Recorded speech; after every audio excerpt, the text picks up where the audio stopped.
All right, newly released records from special counsel Jack Smith's investigation into Donald Trump suggest prosecutors believed they had identified a possible reason for why the president kept troves of classified documents at his Mar-a-Lago club after leaving office. In a progress memo reviewed by MS Now, investigators write, quote, Trump possessed classified documents pertinent to his business interests, establishing a motive for retaining them, adding we must have those documents. Let's bring in the co-author of that piece, MS Now senior investigative reporter Carol Leonnig. Carol, what more can you tell us about this motive that is being uncovered here? Well, you know, one of the biggest mysteries, Mika, I mean, for most of us serious fact-based journalists was like, what is the reason Donald Trump engaged in something that was so incredibly risky and put him at huge criminal exposure, taking hundreds and hundreds of pages of classified documents, some of them so top secret, so restricted that only the president could authorize people to review them.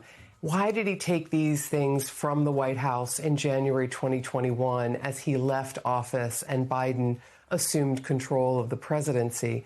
And now we know from this January 2023 memo that appears to have been accidentally released by the Department of Justice under Donald Trump. Now we know this memo shows Jack Smith's team was working with the FBI, reviewing this as a possible motive and finding that he, Donald Trump, kept all these documents that pertained to his global business interests. Now, I wish I could tell you, Mika, I really do, and Joe, that I know which business interests those documents sort of shed some light on or helped Donald Trump.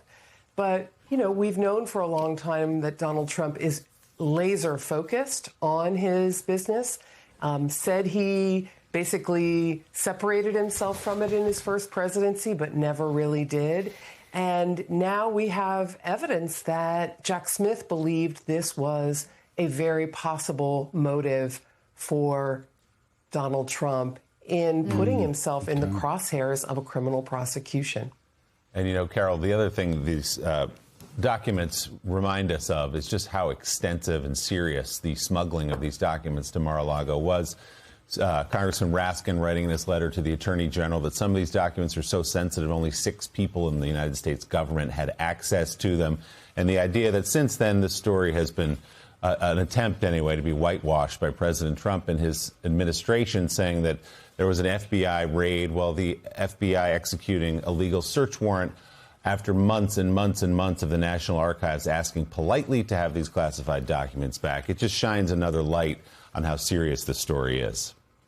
Totally will. And, you know, another wrinkle to that I'll emphasize, the FBI postponed and resisted and waited on that raid, that court-approved search, unannounced search of Mar-a-Lago in August of 2022. They waited for months and did not want to do this search because they felt that it was going to come back and bite them, that searching a former president's home was going to have bad optics, quote unquote, according to some of the FBI supervisors.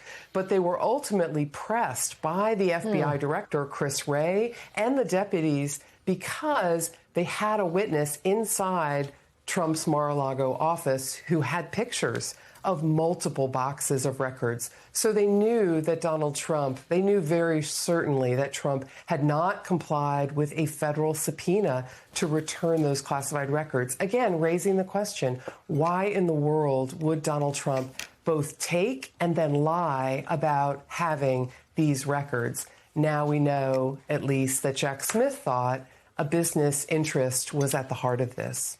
All right, the new reporting is online at ms.now. MS Now senior investigative reporter Carol Leonnig, thank you so much for coming on the show this morning.